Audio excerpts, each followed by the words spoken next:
uma meditação com os irmãos. Vamos ficar em pé, descansar um pouquinho. Vamos ler esse texto em pé, em reverência ao Deus dessa palavra. Um texto muitíssimo conhecido, mas que acredito que se Deus pôs na minha boca, trouxe um par de ouvidos para ouvir. A sua palavra não volta vazia, né?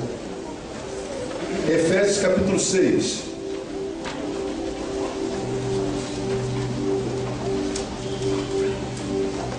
Onde Paulo fala sobre a armadura de Deus.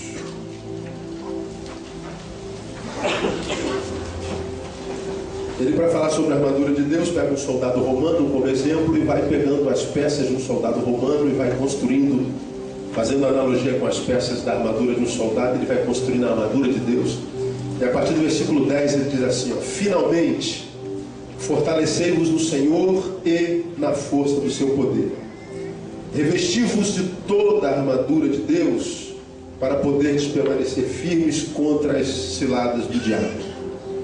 Pois não é contra carne e sangue que temos que lutar, mas sim contra principados, contra potestades, contra os príncipes do mundo destas trevas, contra as hostes espirituais da iniquidade das regiões celestes. Portanto, tomai toda a armadura de Deus, para que possais resistir aonde? No dia mau, e havendo feito tudo, leia, permanecer firmes. Continuemos. Estai, pois, firmes, tendo cingidos os vossos lombos com a verdade, e vestida a couraça da justiça, calçados os pés com a preparação do evangelho da paz, tomando sobretudo o escudo da fé, com o qual podereis apagar todos, diga todos os dardos inflamados do maligno. Tomai também o capacete da salvação e a espada do Espírito, que é a palavra de Deus, e com toda oração e súplica, orando em todo tempo no Espírito, e para o mesmo fim, vigiando com toda perseverança e súplica por todos os santos, e por mim, para que me seja dada a palavra no abrir da minha boca, para com intrepidez fazer conhecido o mistério do Evangelho. Deus, fala no nosso coração nessa noite, e que a Tua palavra faça diferença na nossa vida, e que nós saímos daqui armados, vestidos com toda a armadura do Senhor, para que nós possamos viver mais uma semana de luta, de embates, marcada por dias maus, mas a despeito deles, permanecermos firmes na Tua palavra. Fala conosco e ministra no nosso coração. Pedimos-te no nome de Jesus. Amém. Glória a Deus. Pode sentar. Essa palavra ministrou muito ao meu coração nessa semana. Eles me entregaram o conteúdo dessa esquete, não sei se é esquete, não entendo. Há bem pouco tempo atrás, pastor, é o que a gente vai apresentar domingo. Eu não quero ver o conteúdo, já trabalho com eles há tanto tempo, creio na capacidade deles, e falei, eu quero receber o mesmo impacto que a igreja recebe. Algumas peças que eles fazem mexem muito conosco, quando é peça mesmo, e eu não sabia o que eles iam apresentar, tinha só a noção do que eles iam fazer, mas essa palavra já estava no coração, e essa palavra me chamou a atenção pela primeira palavra com a qual Paulo começa o versículo 10. Não sei se na tua versão é a mesma palavra que na minha. Ele começa o versículo 10 assim: finalmente. É isso que está aí? Ou não? Como é que começa a sua versão? Lembra-me? No demais. Mas a palavra lá no original é finalmente, ou por fim. Por fim. Como quem ministrou um monte de preceitos, ensinos, e por último, finalmente eu lhes digo, e ele fala sobre a armadura. Então, quando Paulo ele fala sobre a armadura de Deus e a razão dela, ele antes nos avisa aos seus missivistas, aos da igreja de Éfeso, que a armadura de Deus vem por finalmente, vem por último, vem como o bolo da cereja, é o término, é o final, é o epílogo. Quando ele diz finalmente, ele fala sobre algum problema, minha irmã introdutora? Não deu, né? Conseguiram se ajeitar aí? Amém. Então ele fala aqui por finalmente. Ora, se ele fala finalmente, certamente ele falou sobre algumas coisas anteriores, ele ministrou alguns outros preceitos.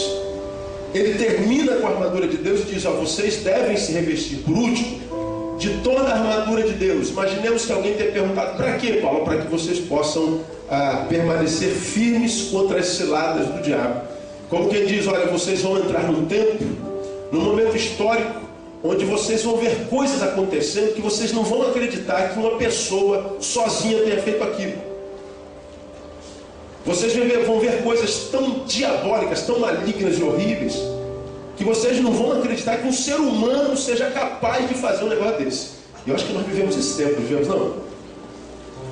Você abrir o jornal e ver que uma mãe jogou o seu bebê pela janela do carro em movimento, e o bebê foi atropelado pelos outros carros e morreu.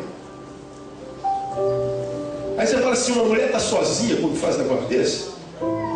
Você lê que uma outra mãe colocou o seu bebê no micro-ondas e ligou o micro-ondas, e o bebê morreu tostado. Você acredita que uma pessoa dessa está sozinha? Cada vez que a gente abre o jornal, uma desgraça maior. Você vê a outra mãe jogando o bebê na Pampulha alguns anos atrás, e quando ela é entrevistada, daqui a pouco vão dizer que foi eu que joguei essa droga de bebê no rio. Não só jogou, como ainda por cima ainda chama o filho de droga de bebê. E a gente vê as mortes, as barbaridades, os assassinatos, os esquartejamentos. Atendi essa semana um amigo que foi criado conosco lá no Jardim Novo. Chegou aqui, durante o apelo ele veio aqui chorando, sentou comigo, amigo de Davi. Davi trouxe até o púlpito. Ele falou: puxa, pastor, estou precisando muito de ajuda. O que aconteceu? Os traficantes enganadamente pegaram seu filho de 18 anos, levaram para o morro e queimaram vivo. Se alistou no quartel agora. Ele rodou atrás do filho, não conseguia achar o filho, foi no ML, e o corpo do filho estava lá, tostado, mas ele não reconheceu. A mãe desesperada, a mulher tem um sexto sentido, a gente não acredita, mas ela tem, cara, não é possível. Ela foi ao ML e ela viu vários corpos, muitos deles deformados, entre esses o filho dela, queimado, não sobrou nada do corpo. Ela disse: isso aqui é meu filho. O profissional falou: pessoal, não tem como conhecer. O pai disse: mas a gente não tem como dizer que ele é meu filho. Mas como é que você sabe? Eu sei que é meu filho. Pode fazer o exame da arcada, ou seja lá do que for, é meu filho. Fizeram o exame. O que aconteceu? Era o filho dela. Agora põe-se no lugar dessa mãe, desse pai. Imagina teu filho que você criou com tanto carinho, menino amado na rua, menino direito, pegaram enganadamente. A gente fica imaginando o grau de perversidade de um ser humano, do que cada um de nós é capaz de fazer. Cada um de nós. Eu acho que Paulo falava sobre isso, para a gente suportar o que acontecerá no tempo do fim, no que o ser humano se transformará, produzindo males e coisas tão terríveis que a gente não vai acreditar que ele esteja só. Você pega o caso de Curitiba, o camarada mata a mulher e arranca-lhes os braços, as pernas, tira-lhe a cabeça e a esquarteja todo, bota numa mala e o cara leva a mala para a rodoviária. E abrem uma mala, não tem 70 mil reais, tem um corpo despedaçado, estilhaçado, um corpo arrebentado. E a gente pergunta: meu Deus, como é que pode um negócio desse, uma pessoa dessa estar sozinha? Você liga a televisão e vê o pai e a mãe sendo filmados. E eles contratam um cidadão, um profissional. E o profissional vai até os pais, entra no carro e está com o microfone, tudo sendo filmado. E os pais estão contratando esse profissional. O profissional é esse. É um matador, é um assassino. E o assassino pergunta: quem é que vocês querem que morra? Nosso filho de 17 anos.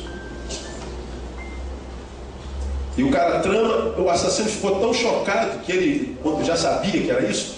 Ele contactou as autoridades para que os pais fossem presos. Por que os pais contrataram o assassino para matar o filho? Porque o filho ia fazer 18 anos e ia herdar o o dinheiro que um outro parente tinha deixado para ele, e que os pais eram os tutores. Então eles iam perder a grana. Então os pais mandaram matar o filho. Aí a gente vai vendo essas coisas. Eu e você poderíamos ficar aqui a noite toda citando. O cara tem esperança. Ainda há esperança para a gente. Tem como acreditar que há esperança? Pois é, nós somos tentados a não acreditar mesmo. Mas a Bíblia fala sobre isso, desde que a Bíblia é Bíblia. No versículo 12 ele diz, olha, não é contra a carne e sangue que a gente tem que lutar. Isso não é carne e sangue sozinho faz isso. Carne e sangue sozinho não produz um negócio desse. Tem que ter uma força externa que age no interno de cada homem e que faz com que ele se transforme nisso, no que ele está se transformando. As coisas são sinistras, são complicadas. E aí Paulo diz, então vocês têm que tomar toda a armadura de Deus para que vocês possam resistir no dia mau. Ele não está dizendo assim, ó, vocês têm que tomar a armadura de Deus para que vocês possam pular o dia mau ou não passar pelo dia mau. Vocês precisam tomar toda a armadura de Deus para que vocês sejam livres do dia mau. Não é isso. Paulo está dizendo, olha, o dia mau chegou. O dia mau chega na semana de qualquer um, na agenda, no calendário de qualquer um. Dias maus fazem parte dos dias que a gente vive. E se você quer, no dia mau, a despeito dele permanecer firme, você tem que se revestir de toda a armadura de Deus. Paulo está dizendo, não tem como fugir a essa dor. Há dores das quais nós não temos como delas nos esquivar.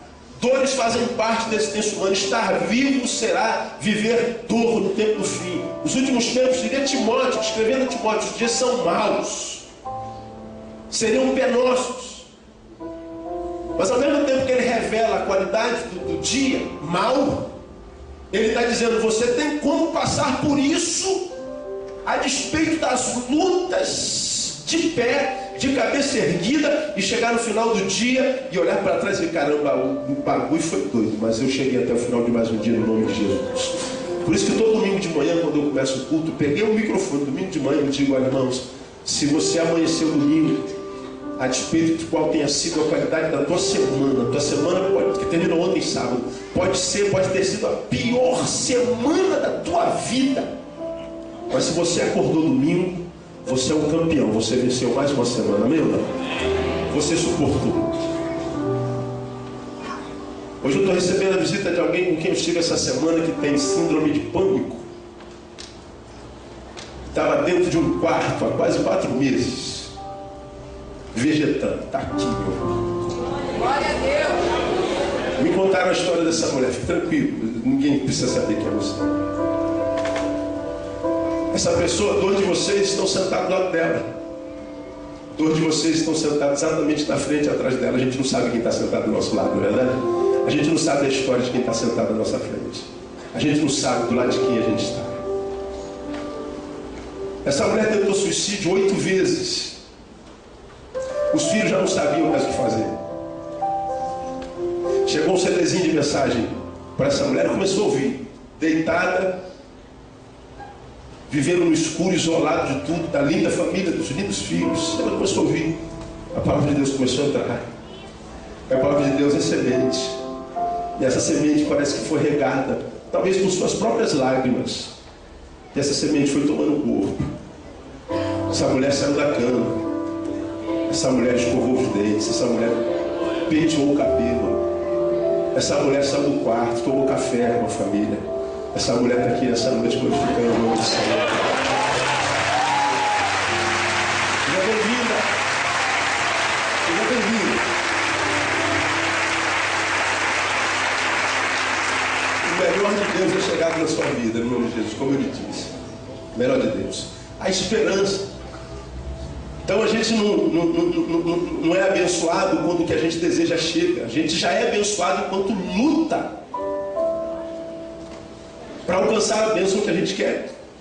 Você não é um campeão quando o gigante cair, não. Enquanto você tem perseverança para continuar lutando contra o gigante, então você é campeão. Então tua semana foi horrível, você diz, Deus me abandonou. Não, você não amanheceu domingo. Você não acordou hoje? Então como é que Deus te abandonou? Se tua dor é tão grande, se teu inimigo é tão poderoso, se tua desgraça é tão gigantesca, como é que você já amanheceu domingo? Como é que você suportou? Suportou porque a graça de Deus e a misericórdia do Senhor são renovadas sobre a sua vida toda manhã. E te capacita para suportar o que você tem suportado. Se você persevera nesse suportar, fique tranquilo. Se é de Deus que você vença isso, já está vencido pela fé no nome de Jesus. Então, mais uma vez, profetiza de quem está do seu lado, irmão, não desista de lutar, o Senhor é contigo. Está bravo, pastor, Deus está vendo, Ele vai dar vitória no tempo dele, vai vir quando Ele achar que tem que vir, e quando vier no tempo dele, você vai ver, tinha que ser no tempo dele mesmo. Então, quando Paulo diz para que vocês possam resistir no dia mal, ele está falando, olha, não dá para fugir ao dia mal. A maldade faz parte da história. A dor faz parte da agenda. A derrota faz parte da história de qualquer um. Está dizendo que não nos livra do dia mal, mas está dizendo que você pode suportar no dia mal.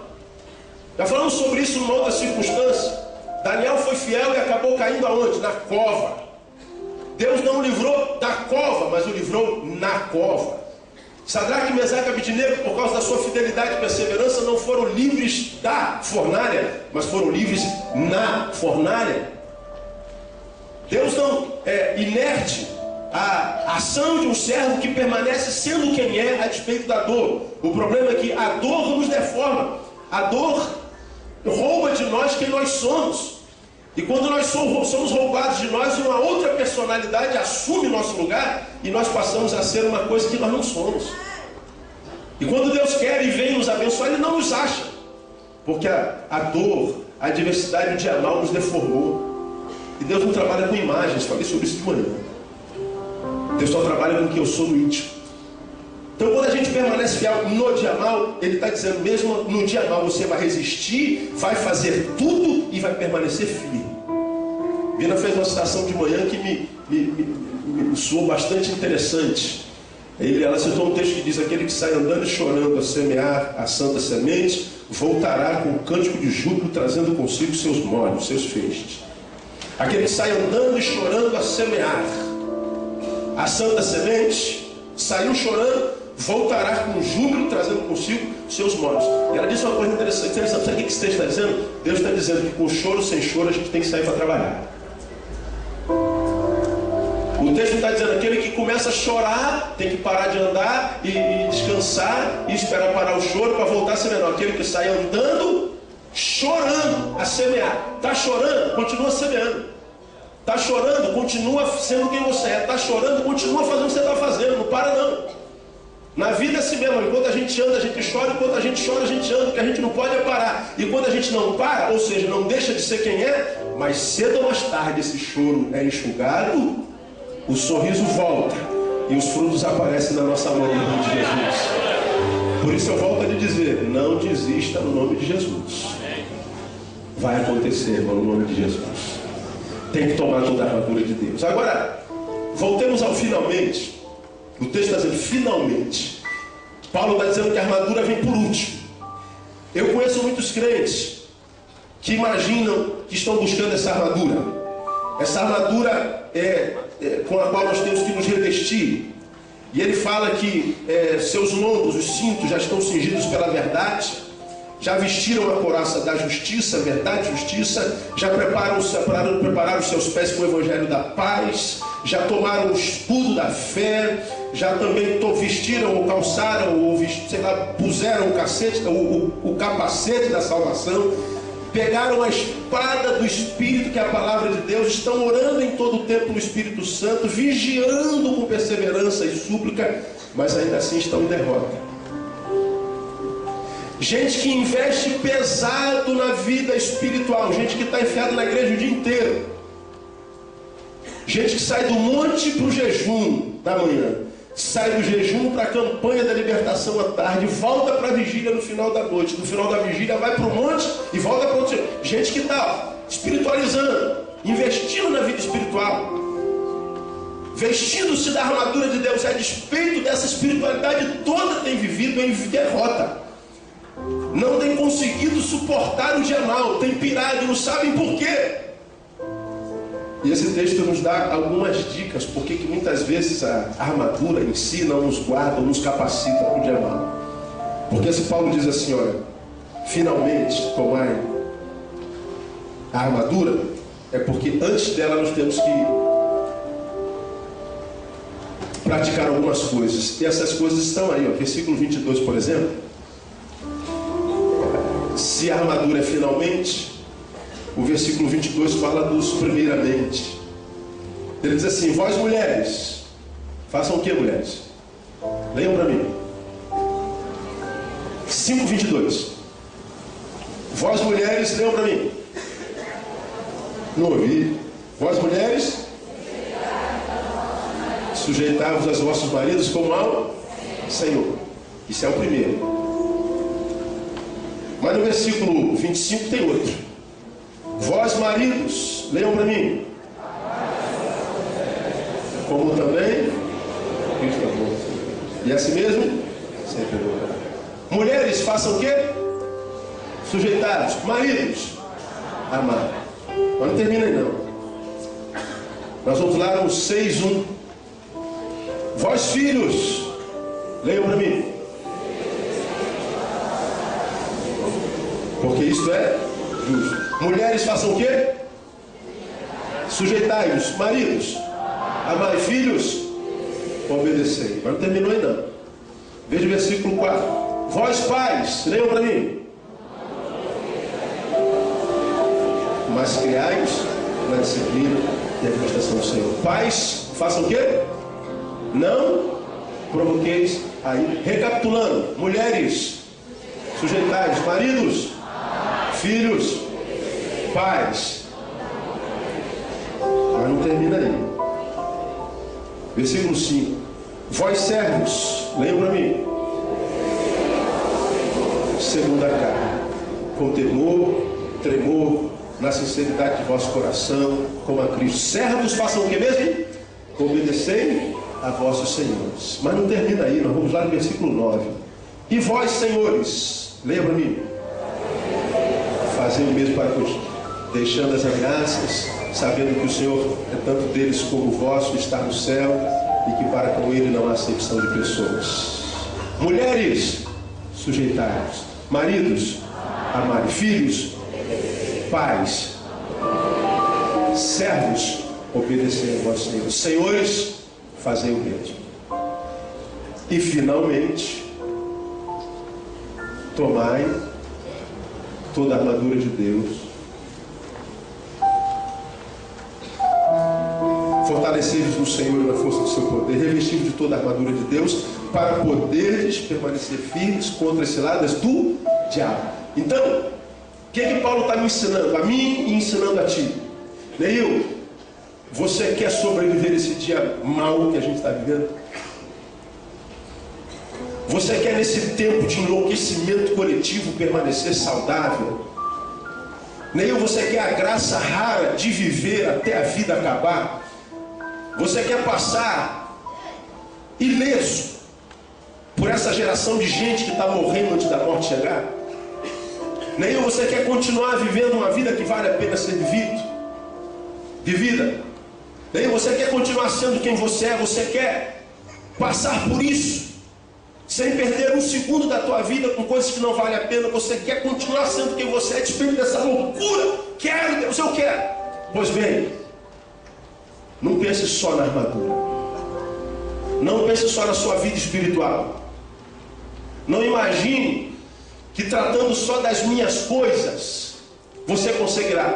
Não pense que basta ler a Bíblia e orar. Não espiritualize a tua existência, porque você, embora seja um ser espiritual, é também um ser carnal, um ser social. Portanto, essa palavra é mais para nós que vivemos no Espírito, que para aqueles que nem acham que nem Espírito tem. Essa palavra é mais para aqueles, como nós, que imaginamos que através de cultos da palavra e da oração nós estamos pertinhos do Senhor. Imaginemos que essa caixa aqui seja o Senhor e a gente está pertinho do Senhor. E imaginando que pertinho do Senhor nós passamos ilesos pela desgraça desse tempo. E não é o que tem acontecido. Trabalho com gente, todo dia. Eu trabalho com multidão todo dia. Eu estou vendo o quanto o diabo tem peneirado, cirandado, acabado com muita gente. Quanta gente de Deus que já estiveram nesse altar, foram ministros sobre a nossa vida, estão enlouquecendo, estão pirando, as emoções estão fora do lugar, estão vivendo à base de barbitúrico, as famílias estão acabadas, a gente se suicidando o tempo inteiro. A despeito de estar aqui pertinho do Senhor, meu Deus, o que está acontecendo? E aí a desesperança está entrando, inclusive na esfera espiritual, como quem diz, não vale a pena servir ao Senhor. Não vale a pena ser fiel ao Senhor, não vale a pena continuar exaltando o nome do Senhor, isso é tudo furado, isso é tudo balela, isso não existe, isso não tem sentido, não tem razão, esse negócio de Deus, de vida espiritual, isso é bobagem. Ser fiel, ser honesto não adianta nada, a gente está perdendo tempo. Qual é o que dizia o salmista Asaf no capítulo 73, quando ele disse assim, ó, na verdade, que em vão tenho purificado meu coração e lavado as minhas mãos da inocência, pois todo dia tenho sido afligido e castigado cada manhã. Na verdade que em vão tenho purificado meu coração, em vão tenho lavado as minhas mãos da inocência, pois tenho sido afligido todo dia, castigado toda manhã. Asaf está dizendo, não vale a pena ser fiel. Na minha cabeça já passou isso, na sua cabeça também. Agora Paulo está dizendo, vale a pena ser fiel, é porque a gente tem uma visão equivocada da espiritualidade. Paulo está dizendo sobre todas as coisas, antes do Senhor nos abençoar com a sua couraça, antes dele nos blindar, usar um termo de uma outra religião, antes de ele fechar o nosso corpo, dele blindar o nosso espírito, ele está dizendo, você tem que trabalhar esse corpo. Antes dele trabalhar na sua alma, você tem que trabalhar no seu caráter. Sabe por que há muita gente se revestindo da couraça, mas ainda assim andando em derrota? Porque se reveste da couraça, mas acredita que não precisa ser uma esposa que se sujeita. Ele se reveste da couraça, mas acredita que não precisa ser um marido que ama a esposa. Ele se reveste da couraça, mas acredita que não precisa ser um pai que não provoque a ira, ou um filho que obedeça a seus pais. Ele acha que a couraça e o empresariado que ele desenvolve, o empresário que ele é, não tem nada a ver. Tem, o texto está dizendo que a couraça de Deus tem a ver com o tipo de empresário que eu sou. Se eu sou um empresário injusto, a couraça não serve de nada. Se eu sou um servo ladrão, que talvez não subtraia nada material do patrão, mas subtrai o tempo pelo qual ele paga. É um empregado vagabundo, que dorme no tempo que você vendeu para o seu patrão, que não cuida dos bens que o seu patrão confiou a você. Você acha que isso é bobagem para Deus ou para o diabo? A gente acha que ser uma esposa que peita o tempo inteiro, que desobedece, que ofende, que humilha. Estava numa repartição, alguns poucos dias atrás, sentado esperando para falar com alguém que eu tinha marcado. No mesmo lugar tinha algumas pessoas esperando e começa um casal a brigar na nossa frente. Sabe aqueles casais que brigam, envolve todo mundo na briga? Conhece um assim? Que briga e faz barraco, que todo mundo sabe, vizinhança toda sabe, igreja sabe, quem estiver no lugar vai saber. Eles não conseguem brigar com ética, com decência, falar com fineza, dizer desgraçado, cara te mata, São Jumento maldito, que o diabo te carrega. Mas faça isso de forma gospel, né? De forma... Não, tem os barraqueiros, só vagabundo, só vaca, tal. E os dois começam a gritar. E a mulher tem a voz mais aguda, ali dentro do escritório. E ela fala, teu problema é que você é um frouxo. Você não é homem. Você não honra os seus.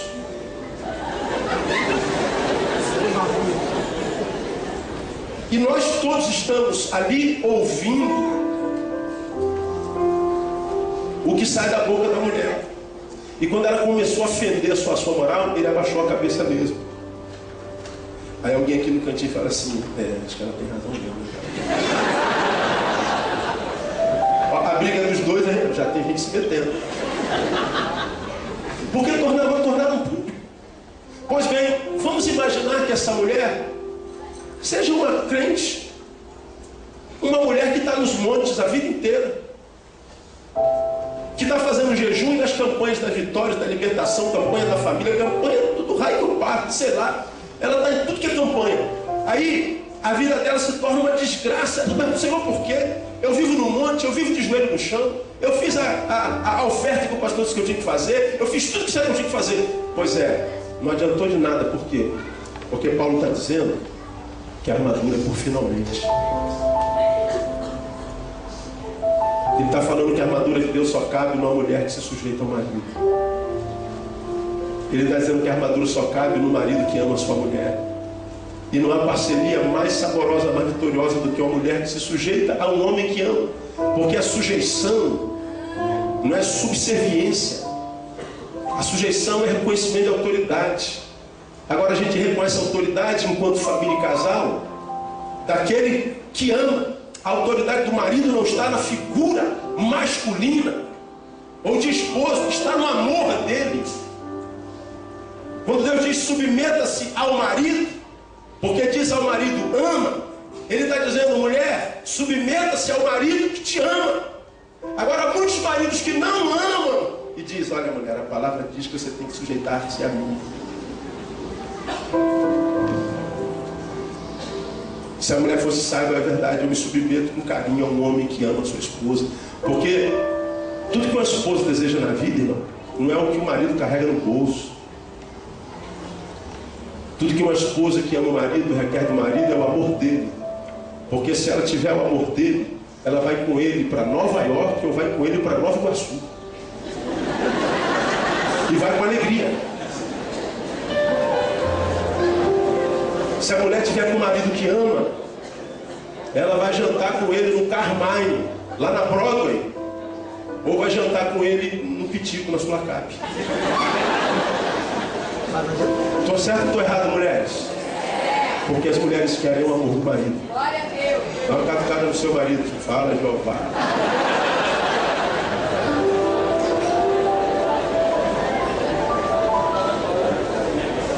Quando essa parceria é perfeita, amor e sujeição, porque é fácil se sujeitar a quem ama. Quando, inclusive nós maridos, somos amados pela mulher, até a gente se sujeita a ela. Pode mandar à vontade, amor. Se você manda obedecer, quem manda ele? E a gente se submete com alegria. De vez em quando a gente encontra os machistas que manda na minha casa, sou eu. Não manda nada, mano. Tu é um trouxa. Pensa que manda. Agora, quando há amor, não há disputa de poder. Quem é que manda, quem é que obedece? Não interessa. Quando há amor, em mão dupla, não há disputa, não há competição, há parceria, há conluio, há conspiração a favor um do outro. Porque quando há amor, nós saímos de nós para viver a vida do outro e o outro sai dele para viver a nossa vida. De modo que quando há amor, a minha vida só encontra sentido quando eu dou alegria ao ser amado. E porque ela é ser amado e me ama, a alegria dela é dar alegria a mim. Então, a gente precisa cuidar mais da gente. Tem alguém cuidando da gente. Quando isso é uma realidade, diz o texto, a armadura cai direitinho. É teu número. Você pode pegar lá que é teu número. Então, a palavra de Deus para a nossa meditação dessa noite é a seguinte. Antes da armadura caráter, antes da espiritualidade que funciona, caráter. Aí talvez você diga assim, pastor, o senhor está dizendo a palavra de Deus, porque a Bíblia diz, mas buscai, o senhor está falando de caráter, de humanidade, mas a Bíblia diz primeiro, buscai primeiro o quê? O reino de Deus. Pois é. Mas vamos acabar o versículo. Buscai primeiro o reino de Deus e a sua justiça. Aqui é a justiça do reino. A justiça do reino de Deus, o reino de Deus está dentro de vós, é exatamente isso aqui. O reino de Deus não é um lugar para onde não é o céu, para onde a gente vai. Não é o céu para o qual a gente vai, é o céu que veio até nós. Porque o céu é um lugar e o céu é um estado. No reino, a justiça. E a justiça do reino é promulgada por Paulo nesse lugar. Caráter. Mata o velho homem egoísta. O homem que vivia para si, o eu para si, e faz com que nasça o eu para o outro. É o reino da solidariedade. Um reino que sim, quer viver uma espiritualidade que nos faça viver coisas fenomenológicas, transcendentais, supra-humanas, metafísicas, maravilhosas, celestiais, sim, mas que faz com que a gente viva tudo isso sem tirar o pé do chão. Porque quem tira o pé do chão dessa espiritualidade ganha a rasteira do diabo. Agora, quando a gente fica no chão e une céu e terra, então a armadura cai certinho, irmão. Nós, portanto, não precisamos mais ficar desesperados pelo que acontece ao nosso lado. Eu não preciso andar surtado. Meu Deus, você viu, uma mãe jogou a criança pela janela. Eu vi. E aí faço o quê? A criança já morreu. Faço o quê? Tem que criar anticorpos para sobreviver a isso. Pastor, o senhor viu o que fizeram? Prenderam o trabalhador em vez do ladrão? Eu vi. O senhor viu o que aconteceu? O camarada da mamãe mandou matar o filho. Sim, eu estou vendo o que está vendo. Eu sou testemunha. Todos nós estamos vendo o que está acontecendo. Por isso Paulo está dizendo, o dia mau chegou. Então revistam-se da armadura. Agora, antes ele está dizendo, cuida do teu caráter. Seja um ser humano. Porque a promessa da armadura são para humanos. Caráter. Quando isso é uma realidade, a armadura cai direitinho.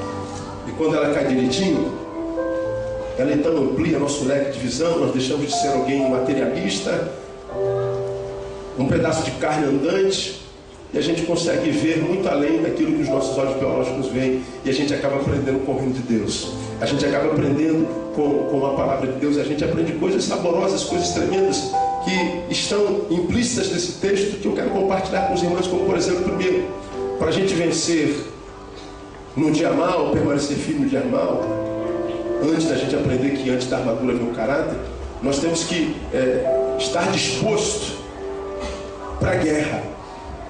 Nós temos que abraçar a realidade de que a armadura só é armadura para quem é soldado. Que essa couraça do Paulo fala é uma couraça que ele tomou como exemplo de um soldado romano. Ele está dizendo, olha, só veste armadura, elmo, só calça o boot, só carrega a espada, só carrega escudo, que é soldado. Então, Paulo está dizendo assim, você quer permanecer firme no dia mau? Então para de ficar chorando o dia mau, de ficar lembrando a Deus que o dia é mau, de ficar chorando que o mal chegou, e trata de se transformar num guerreiro que aprenda a caminhar no dia mau. Aprenda a lutar. Porque nós vivemos numa guerra, a gente tem que matar um urso e um leão todo dia. Então não adianta eu sentar e ficar chorando, meu Deus, olha o que aconteceu, Deus está vendo, mas a gente tem que fazer a nossa parte. Eu não posso me entregar sem luta, se vai morrer, morra lutando. Fiz citação aqui alguns anos atrás, se tiver algum aluno aqui da academia da igreja, me lembre, o Erma, que é o diretor da nossa academia de judô e jiu-jitsu, ele no e-mail tem uma assinatura lá, antes a lágrima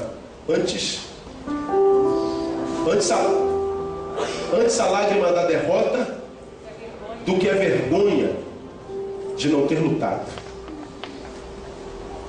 Primeira vez que eu vi essa frase no e-mail do Erma, me abençoou muito. Antes a lágrima da derrota do que a vergonha de não ter lutado. O que o texto está dizendo? O que essa frase está dizendo? Olha, eu entrei no tatame, eu entrei no octógono, eu fui encarar o meu inimigo, eu caí dentro dele. Ele era grandão, mas eu caí dentro dele. Eu sou peso-pena e ele é peso pesado, mas eu entrei no octógono. Ganhei uma noite, desmaiei no primeiro. Estou chorando até agora.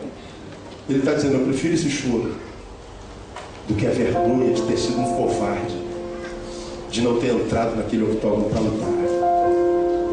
Eu prefiro entrar no meu dia e encarar o que o dia tem preparado para mim, e a Bíblia diz que alguns desses dias serão maus, do que ficar como um espectador olhando o dia passar, chorando, sem coragem de viver esse dia, chorando covardemente, lembrando a Deus e a quem quer que seja de que aquele dia está doendo, culpando a quem quer que seja pela dor do meu dia. Eu prefiro lutar e tentar mudar esse dia para que ele seja, ainda que, se não nas 24 horas, alguma coisa que vale a pena, do que me entregar vergonhosamente sem lutar. Esse texto está dizendo, irmão, que a gente tem que ser disposto para a guerra. A gente tem que ser soldado. Não se permitir vitimizar-se pela perplexidade do dia, porque o texto está dizendo, dias maus virão. Eu lembro disso, não tem como deixar de me lembrar do Salmo 144, versículo 1, onde o salmista diz assim, ó, bendito seja Deus que adestra as minhas mãos para a guerra e os meus dedos para a peleja. Ele adestra minha mão para a guerra e os meus dedos para a peleja. Durante um tempo eu perguntei, poxa, já que ele adestra minha mão para a guerra, por que não acaba com a guerra? Porque tem algumas guerras que não tem como acabar. Nós temos que entrar nela para lutar. E as piores guerras, irmãos, são travadas contra nós mesmos. Existe um soldado covarde dentro de nós que diz assim, ó, você não vai conseguir, Neil. É maior do que você, Neil. Olha como você é uma vítima inocente, Neil. Olha como você é coitadinho, Neil. Olha que injustiça estão fazendo contigo, Neil. Olha coitadinho de você, Neil. E aí um Neil dentro de mim fala assim, é verdade, eu sou coitadinho, eu sou um pobrezinho, que injustiça, eu não merecia isso, isso não é justo comigo. E de repente você tem razão, não é justo, você não merecia isso, foi uma trairagem, foi uma sujeira que fizeram com você. É verdade, você tem razão, mas ter razão mudou a história? Não. O que muda a história é vestir a couraça e cair dentro do dia, meu irmão. É se levantar como essa irmã que está aqui. Esteve meses dentro de um quarto, desistiu, se acovardou, mas ela ouviu uma palavra que sacudiu a ela, que a sacudiu, e ela falou, chega, eu vou levantar e vou começar tudo de novo. E para quem se levanta querendo começar de novo, tem Deus por parceiro. Você pode dar o primeiro passo, que Ele vai contigo na força, no nome de Jesus. Ele está dizendo desde Josué, esforça-te, e eu te ajudarei. O Senhor está dizendo para você, não, tenta mais uma vez. Diga para quem está do seu lado, irmão, tenta de novo.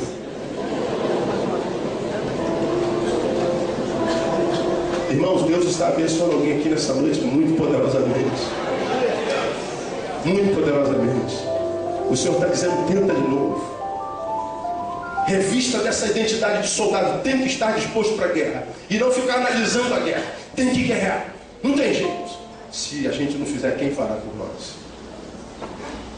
Como você tem aprendido aqui, os que estão ao nosso lado até nos ajudam por um certo período, mas ninguém é obrigado a ficar ajudando a gente a vida inteira. Eles também têm suas guerras, têm seus problemas, eles também têm suas noias, suas neuras, eles também têm limites. Vai chegar uma hora que vai largar a gente com razão. Então quem tem que cuidar da gente é a gente mesmo. A gente é que tem que correr atrás, tem que estar disposto para a batalha. Segundo, tem que fazer na adversidade caminhos. Então, está tudo fechado, abra caminhos. Isso é destreza no encontro. Eu fico imaginando a armadura. Aí eu falo de armadura que incomoda. Você se lembra de quem? De quem? Davi está lá ajudando, tirando onda com a cara dele, de todo mundo. E ele fala, vem cá, eu vou. O gigante diz, tem homem aí nesse exército? O silêncio deles respondeu, não, aqui não. Quem falou que tem homem aqui? Aqui não, pode ir para outro lugar, aqui só tem exército rosa. Então, vai com Deus. Aí levanta aquele homem zarrão de 1,5 metros, passando lá das pernas, tudo. Não, aqui tem nome, sim senhor. Aí igual o cara aqui da peça. Quem? Cadê? Cadê? Aí a garota aqui lá. Davi faz a mesma coisa. Aí Davi bota aquela armadura e porra, ele não dá para andar com essa armadura aqui não. Essa armadura aqui está brava.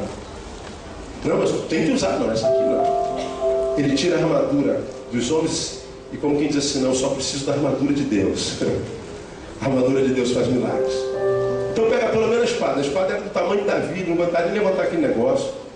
Aí ele falou, não, eu vou na espada que o Senhor coloca na minha mão. A espada era uma pedrinha. E o gigante guerreiro experiente começa a batalha psicológica. É só um cão, cara. Vem que eu morder minha canela? Tu tá maluco, cara? Tu acha que tem alguma chance? Quando você bebeu, moleque? Vai de palhaçada, vou arrancar tuas entranhas, vou pegar tuas tripas, vou pegar teu intestino, vou pegar o que tu tem e vou jogar para os abutres. É embate psicológico. Você não vai conseguir, você é menor do que eu sou maior do que você, essa porta não vai abrir, você perdeu, você é um perdedor, você não vai dar em nada, você é um fracassado, ó. Aí, Mas Davi me ensina que eu sou resultado da minha fé. Eu sou o que eu creio ser. O gigante disse que ele era um fracassado, que não ia dar em nada, mas Davi acreditou nisso? Não. Davi enche o peito, deve ter ficado na ponta do pé para ficar mais alto um pouquinho, diz assim: escuta aqui, meu camarada. Tu sobes contra mim com espadas e varapaus. Tu quer saber de uma coisa? Eu não. Eu subo contra ti em nome do Senhor dos Exércitos, a quem tu desonras. Ele pega a fundinha dele,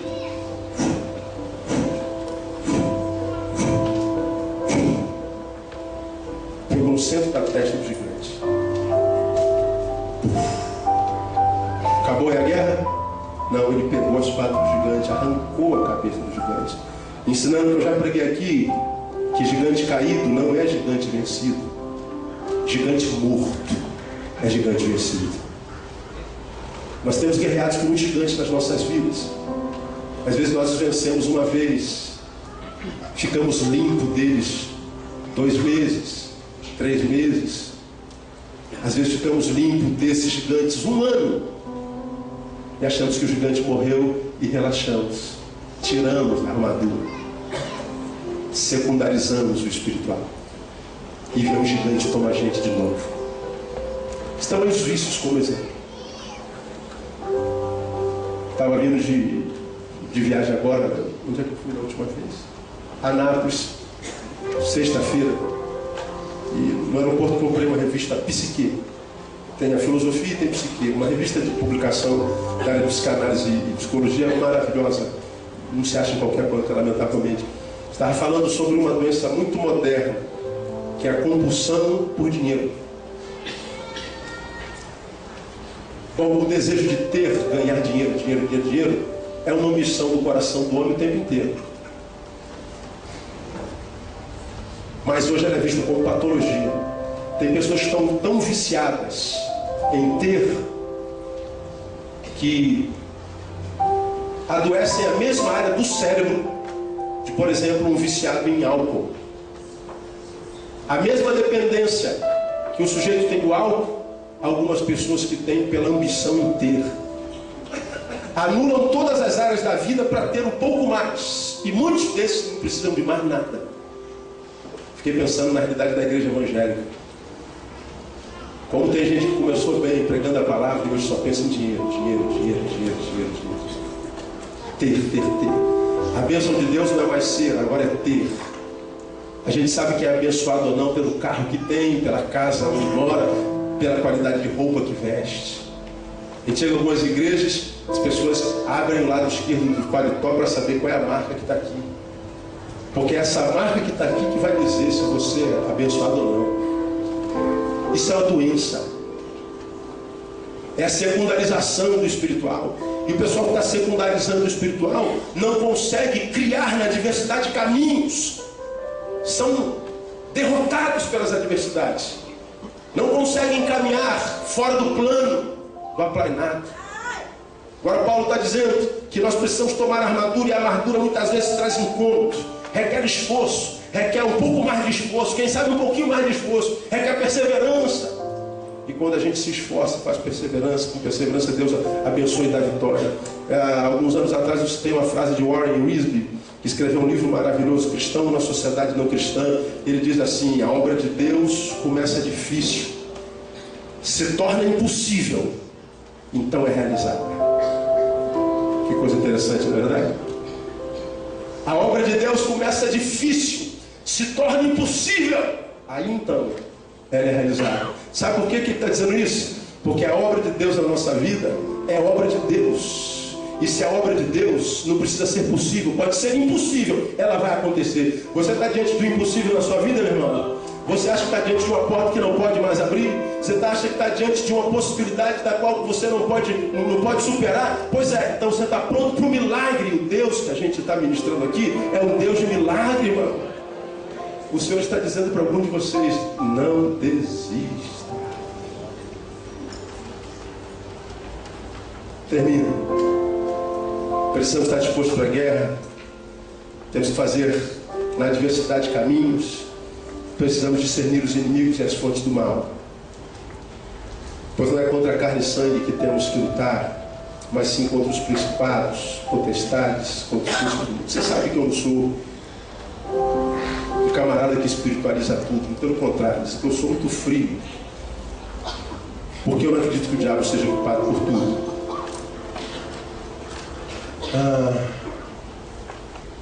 Portanto, nós precisamos discernir os inimigos. Eu prego um sermão por esse país afora que eu já preguei aqui, que vem de João capítulo 20, que diz que no primeiro dia da semana, estando os discípulos reunidos com as portas fechadas por medo dos judeus, chegou Jesus, pôs-se no meio deles e disse: paz seja convosco. Primeiro dia da semana era o domingo da ressurreição. Domingo da ressurreição é dia de alegria ou de tristeza? De pouca alegria ou de muita alegria? Sabe por que muita? Porque o dia da ressurreição foi o dia da morte, foi o dia em que a morte morreu. Jesus venceu a morte naquele domingo. Naquele domingo, Jesus dividiu a história. Depois dali, antes de Cristo, depois de Cristo. Naquele dia, o diabo percebeu que tudo que a Bíblia fala sobre o futuro dele era realidade.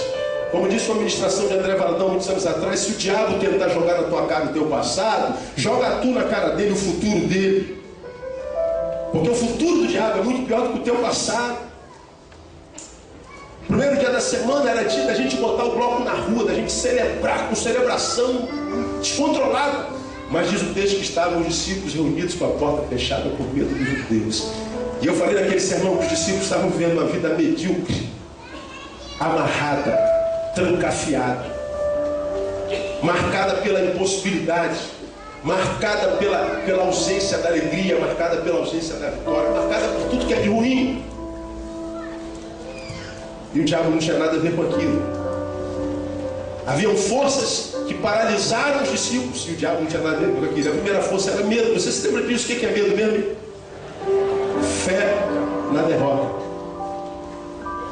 Os discípulos estavam trancados, amarrados, mediocrizados, e o diabo não tinha nada a ver com isso. O inimigo deles era o medo. O inimigo deles era a alienação. A morte está morrendo, Jesus está ressuscitando, a redenção está sendo implícita, a história da humanidade está sendo dividida. Nós estamos ganhando moral para zombar da morte como Paulo. Onde está a morte, a tua vitória? E os discípulos estão alienados disso tudo, vivendo dentro do seu gueto covardemente. Então o inimigo dos apóstolos não era o diabo, era a alienação.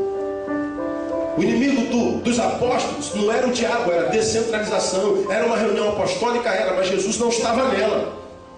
Tanto é que quando Jesus chega, põe-se no centro. Chegou Jesus, pôs-se no meio deles e disse: Pai seja convosco. Jesus entrou na reunião, foi direto para o centro. Uma vida onde Jesus não é o centro é uma vida onde Jesus não está, porque Ele não aceita nada que seja menos do que tudo. Você já aprendeu isso aqui? Quando a gente tira Jesus do centro, a gente tirou tudo do lugar. E muitas vezes nós estamos nas campanhas lutando contra o diabo, lutando contra o demônio, lutando contra as hostes espirituais tão somente. A verdade, e elas estão trabalhando, o texto é claro em dizer isso aqui, mas não é só eles. Há forças em nós que nos tomando paralisam a nossa vida. Medo, descentralização, alienação, covardia, sei lá. Nós precisamos discernir quem são os nossos inimigos. Qual é o inimigo que está te paralisando? Não será que é o diabo mesmo? Não é covardia mesmo, não? Não é a ignorância que te faz fazer leituras sobre as tuas guerras de formas equivocadas? A tua luta não é contra a solidão opcional. Você optou por se afastar de todo mundo, achando que ninguém presta. Temos que discernir quais são os nossos inimigos. Porque se assim não for, irmão, não adianta a armadura. Acho que essa palavra é uma palavra de sabedoria, de exortação para o nosso coração. Eu não sei que tipo de vida você tem vivido, eu sei da minha. Ninguém sabe o que você tem vivido, você não sabe sobre a vida de ninguém. Mas uma coisa eu sei, que quando Deus trouxe você ao mundo, Ele disse que trouxe você já com sonhos para você. Ele disse: eis que eu sei os sonhos que eu tenho para vós. Eis que eu sei os planos que eu tenho para vós. Planos de paz e não de mal, para vos dar um futuro e uma esperança. Deus criou filhos e criou filhos para vencer. Eu vim para que vocês tenham vida e vida com abundância. Olhe para a sua vida hoje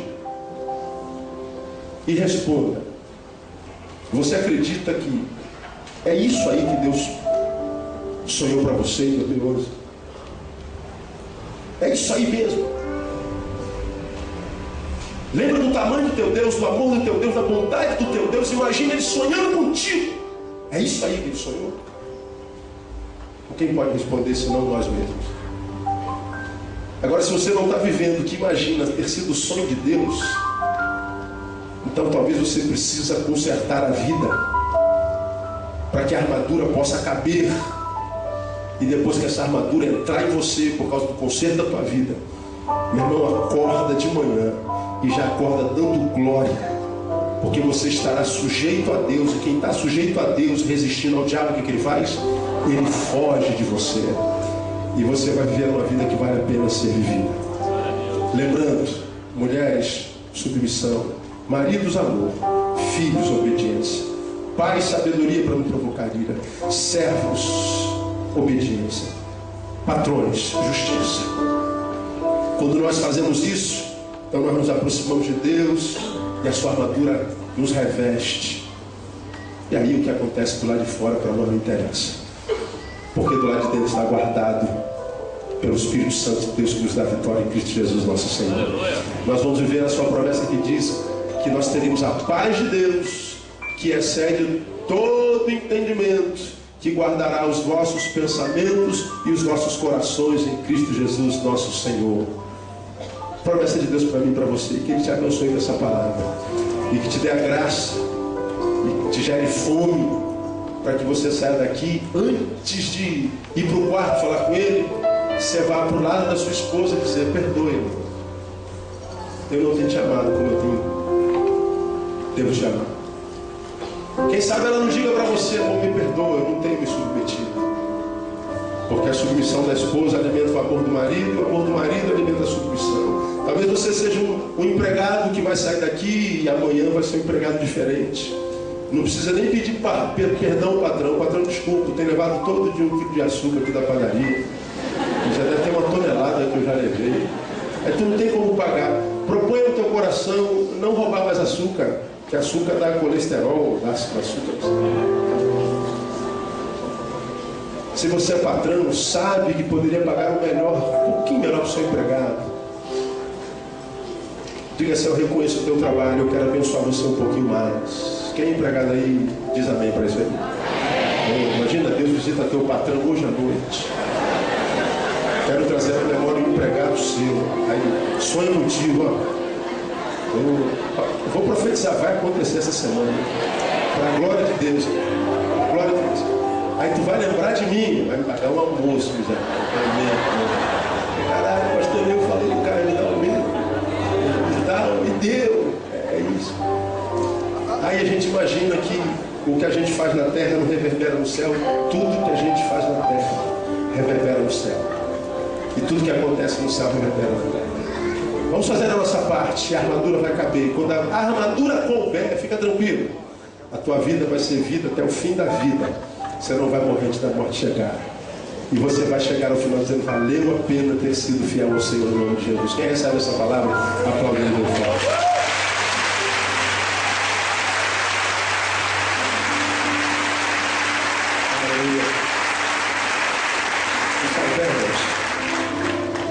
Vamos acabar um pouquinho mais cedo hoje, são 8h15.